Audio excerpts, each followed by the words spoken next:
Hi friends, welcome to S2 organic foods. இன்னைக்கு நம்ம டேஸ்டியா மாப்பிளை சம்பா ரைஸ்ல எப்படி சாம்பார் சாதம் செய்ய போறோம்னு பார்க்கலாம் வாங்க. ஃபர்ஸ்ட் நம்ம 200 கிராம் மாப்பிளை சம்பா அரிசியை நல்லா கழுவி 6 மணி நேரம் ஊற வச்சுக்கலாம்.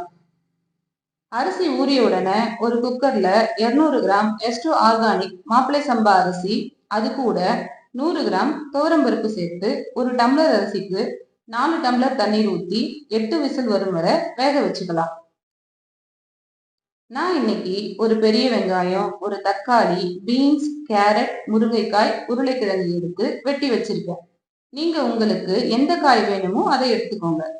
ஒரு வாணலியில 2 டேபிள் ஸ்பூன் கடலை எண்ணெய் ஊத்திக்கலாம். எண்ணெய் சூடானதும் 1 ஸ்பூன் கடுகு சேர்த்துக்கலாம். கடுகு பொரிஞ்சதும் கருவேப்பிலை, வெங்காயம் சேர்த்துக்கலாம். வெங்காயம் வதங்கியதும் தக்காளி சேர்த்துக்கலாம்.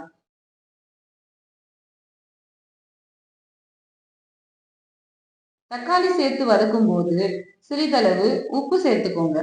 உப்பு சேர்க்கறதால தக்காளி சீக்கிரம் வெந்துடும். தக்காளி நல்லா வதங்கியதும் நறுக்கிய காய்கறிகளை சேர்த்து வதக்கலாம். அப்புறம் 2 டேபிள் ஸ்பூன் சாம்பார் பொடி சேர்த்து 1 டம்ளர் தண்ணீர் சேர்த்து நல்லா கலந்து விடலாம். காய்கறிக்கு தேவையான உப்பு சேர்த்து கடாயை மூடி வச்சுக்கலாம்.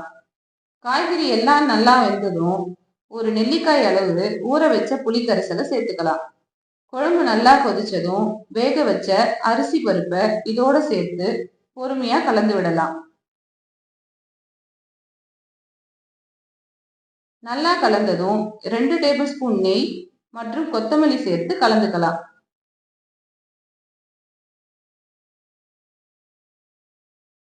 சூடான சுவையான S2 மாப்பிளை சம்பா சாம்பார் சாதம் தயார். வாங்க சாப்பிடலாம். இந்த ரெசிபி செஞ்சு பார்த்துட்டு எப்படி இருக்குதுன்னு கமெண்ட் பண்ணுங்க. அப்புறம் உங்களுக்கு ஆர்கானிக் ஃபுட் ஐட்டம்ல எந்த ரெசிபி வேணும்னாலும் கமெண்ட்ல சொல்லுங்க, செஞ்சுடலாம்.